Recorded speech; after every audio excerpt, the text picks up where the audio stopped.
इस वीडियो में मैं आपको स्ट्रक्चरल फार्मूला के अलग अलग टाइप्स के बारे में बताऊंगा। स्ट्रक्चरल फार्मूला का सबसे पहला टाइप जो है, the first type is known as complete formula.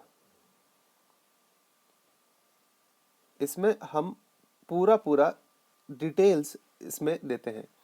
The second way to write the structure is a condensed formula, and the final one is known as the bond line diagram. तो structural formula mainly हम तीन type से देखेंगे। एक होता है complete formula, एक है कंडेंस्ड फार्मूला और third one is bond line diagram. अब इन तीनों में मोस्टली हम लोग इन दोनों का यूज क्वाइट ऑफन करेंगे and complete formula is rarely used. इसका इस्तेमाल बहुत कम करते हैं और हम लोग देखेंगे क्यों। तो let's look at them one by one. तो सबसे पहले है complete formula. It is very simple. What you need to do is you show all the atoms present in the molecule और साथ में all the bonds connecting these atoms.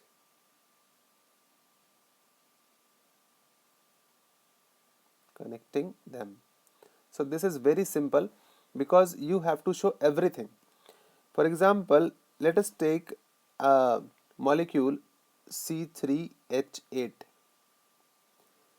This is the formula for propane. And so what we do is कि हम सारे atoms और सारे bonds को दिखाएंगे। तो सबसे पहले सारे एटम्स को एक साथ लिख देते हैं, सारे carbon atoms C, C and C, और इनको कनेक्ट कर देते हैं।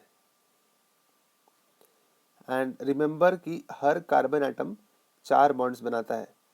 सो मेक श्योर टू काउंट कि हर एक कार्बन पर 4-4 बॉन्ड्स हैं। And now let's start filling the hydrogens. तो एक हाइड्रोजन यहाँ लगाया, 2, 3, 4, 5, 6, 7 and 8. So now if you count, you can see that इस स्ट्रक्चर में हमारे पास 3 कार्बन एटम्स हैं एंड 1, 2, 3, 4, 5, 6, 7, 8 हाइड्रोजन एटम्स हैं। तो ये स्ट्रक्चर एक कंप्लीट फार्मूला दिखा रहा है ऑफ प्रोपेन। नाउ ऐसा लगता है कि this is a very good way to represent structures, but ऐसा नहीं है क्योंकि it is very time taking and laborious, right. ये हमें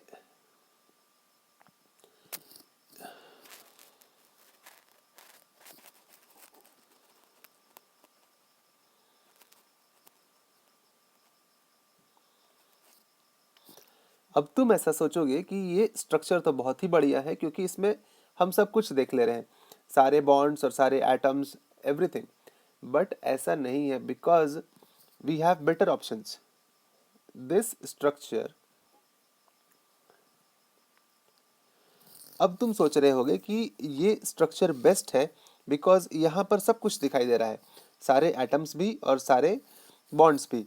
बट रियलिटी में देयर आर सम ड्रॉबैक्स। वो क्या है? This structure takes really long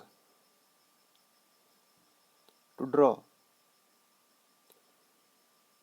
और we need to finish our work fast. हम जल्दी काम करना चाहते हैं और इसलिए ये स्ट्रक्चर फिजिबल नहीं है।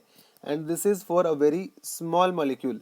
एक छोटे से मॉलिक्यूल के लिए जब इतना टाइम लग रहा है तो इमेजिन कि अगर कोई एक कंपाउंड होगा जिसमें 60 कार्बन एटम्स होंगे और ढेर सारे हाइड्रोजन एटम्स होंगे, तब हम क्या करेंगे? ये बहुत ही अच्छा तरीका नहीं है। और दूसरा ड्रॉबैक है वो ये है कि इट इज़ वेरी टीडियस। हर एक कहीं गलती से कोई कार्बन एटम छूट गया तो उसको ढूंढना और ठीक करना भी काफ़ी मुश्किल है। And the third important reason कि हम इस स्ट्रक्चर का इस्तेमाल क्यों नहीं करते हैं is because we are lazy, right? And we do not want to do much work. So हम कोई आसान तरीका ढूंढेंगे और इसके लिए हम चलेंगे कंडेंस्ड फॉर्मूला पर। तो क्योंकि साइंटिस्ट्स आलसी लोग हैं, इसलिए उन्होंने ऑर्गेनिक कंपाउंड्स का फॉर्मूला लिखने का एक दूसरा तरीका निकाला है। याद कीजिए कि कंप्लीट फॉर्मूला में हमारे पास था show all the atoms and all the bonds, right? ये कंप्लीट फॉर्मूला का हिस्सा था। कंडेंस्ड फॉर्मूला में साइंटिस्ट ने क्या डिसाइड किया कि हम सारे एटम्स तो दिखाएंगे बट हम सारे बॉन्ड्स को एलिमिनेट कर देंगे। So they removed one portion of the two. Now you can show all the atoms but you will not show the bonds.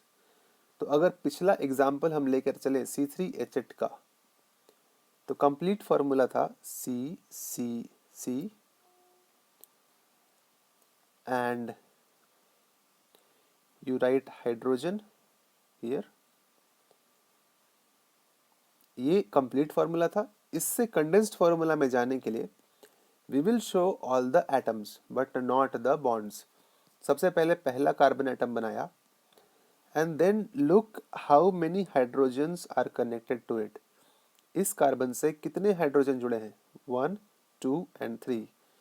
तो यहाँ पर हम लिखेंगे CH3 and then we move on to the second carbon atom।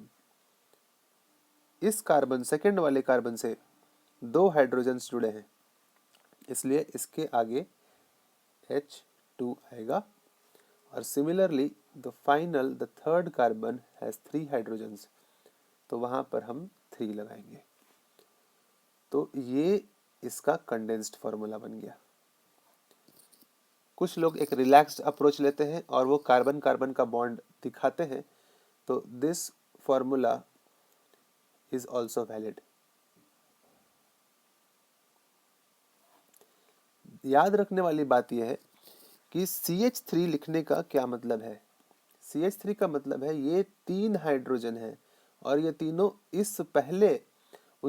ये तीनों उससे पहले लिखे हुए कार्बन से जुड़े हुए हैं और ये कार्बन आगे जाकर इस कार्बन से जुड़ा है। तो ये चीज ध्यान में रखनी है। तो तीसरा तरीका जो सबसे फास्ट है और आलसी लोगों के लिए बेस्ट है, वो है बॉन्ड लाइन डायग्राम। याद करिए कंप्लीट फॉर्मूला में हमने सारे एटम्स दिखाए और उसके साथ सारे बॉन्ड्स दिखाए, राइट? और फिर जब कंडेंस्ड में हम लोग गए, कंडेंस्ड फॉर्मूला में हमने सारे एटम्स दिखाए पर बॉन्ड्स नहीं दिखाए। And finally bond line diagram में आप समझ ही गए होंगे हम क्या करने वाले हैं। बॉन्ड लाइन डायग्राम में हम लोग एटम्स नहीं दिखाते हैं, केवल बॉन्ड्स दिखाते हैं। तो ये उल्टा प्रोसेस अप्लाई करता है और बिकॉज लाइंस को ड्रॉ करना बहुत फास्ट होता है, इसीलिए ये फॉर्मूला काफ़ी फास्ट रिजल्ट देता है। तो उसी एग्जाम्पल को मैं यहाँ पर ड्रॉ करता हूँ। C3H8 का मैं आपको बॉन्ड लाइन डायग्राम दिखाता हूँ, कितना फास्ट है बनाना। ये काम खत्म हो गया। यही है C3H8। So how do we draw such structures? Let us take one। ऐसे एग्जाम्पल्स आपने और भी देखे होंगे। अगर आपने कभी बेंजीन देखा है तो उसका डायग्राम क्या होता है, तो उसका फॉर्मूला क्या लिखते हैं हम? ऐसा एक हेक्सागोन बनाते हैं और यहाँ पर ऐसे लाइनें खींचते हैं। यू कैन सी कि हर तरफ लाइन है, कहीं भी कोई एटम नहीं लिखा हुआ, इसलिए ये भी एक बॉन्ड लाइन डायग्राम है। Sorry, bond line diagram. तो इस वीडियो में मैंने आपको डिफरेंट टाइप्स ऑफ फार्मूलाज के बारे में बताया। अगले वीडियो में हम कुछ एग्जांपल्स लेंगे, जहां पर अगले वीडियो में हम लोग बॉन्ड लाइन डायग्राम्स के बारे में थोड़ा और सीखेंगे। सी या।